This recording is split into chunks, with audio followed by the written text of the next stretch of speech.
নমস্কার, খুশবু কিচেনে আপনাদেরকে স্বাগত। আজ আমরা একটা রেসিপি নিয়ে হাজির হয়েছি। এই রেসিপিটা আপনারা বিকেলের টাইমে চায়ের সঙ্গে খেতে পারেন। এটা একটা খুবই সুন্দর রেসিপি।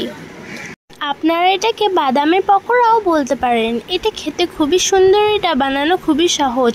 তো চলুন এটার জন্য কী কী লাগবে সেটা বলে দিচ্ছি। আমি এখানে নিয়েছি 1 বাটি বাদাম আর নিয়েছি হাফ বাটি বেসন। আমি বেসনটাকে একটা পাত্রের মধ্যে ঢেলে দিলাম। এর মধ্যে দিয়ে দেবো স্বাদ মতো নুন।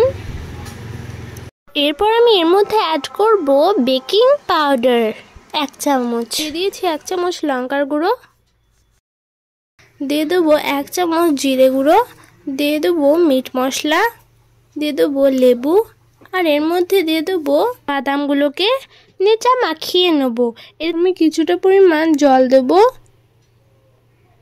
কিছুটা পরিমাণ এর মধ্যে জল মেশাবো, নিয়ে একটা ব্যাটার রেডি করব। তো দেখুন ব্যাটারটা মোটাও হবে না পাতলাও হবে না, ঠিক এরকম হবে। এটাকে আমি 15 মিনিটের জন্য রেস্টে রেখে দেবো। নিয়ে নিয়েছি স্বাদ মতো নুন। এরপর আমি এর মধ্যে অ্যাড করব বিট নুন 2 চামচ, দিয়ে দেবো কাশ্মীরি লঙ্কার গুঁড়ো, দিয়ে দেবো 1 চামচ জিরে গুঁড়ো। এটাকে ভালোভাবে মিক্স করে নিতে হবে। তো দেখুন এটা এবার রেডি হয়ে গেছে। একটা প্যানে আমি তেল গরম করতে দিয়ে দিয়েছি।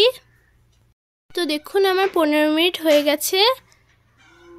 এরপর আমি তেলে এটাকে ছেড়ে দেব। এটা একটা চামচ বা লাকুড়ির সাহায্যে ঘুরিয়ে নিতে হবে।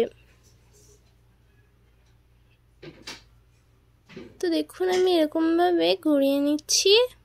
তো দেখুন কত সুন্দর লাগছে। এরপর আমি এটাকে একটা পাত্রে তুলে নেব। এটাকে আমি এরকমভাবে ভেজে নেব। তো দেখুন এটা একদম রেডি। দিয়েছি গোলমরিচের গুঁড়ো। তারপর আমি এর উপরে বানানো মশলাটাকে দিয়ে দেব। তো দেখুন এটা একদম রেডি হয়ে গেছে। আর দেখুন কত মুচমুচে হয়েছে। আপনারা প্লিজ এই রেসিপিটা ট্রাই করে দেখবেন। আজকের মতো বিদায় নিচ্ছি। ভালো থাকবেন, সুস্থ থাকবেন, আর পরের ভিডিওটার জন্য অপেক্ষা করবেন।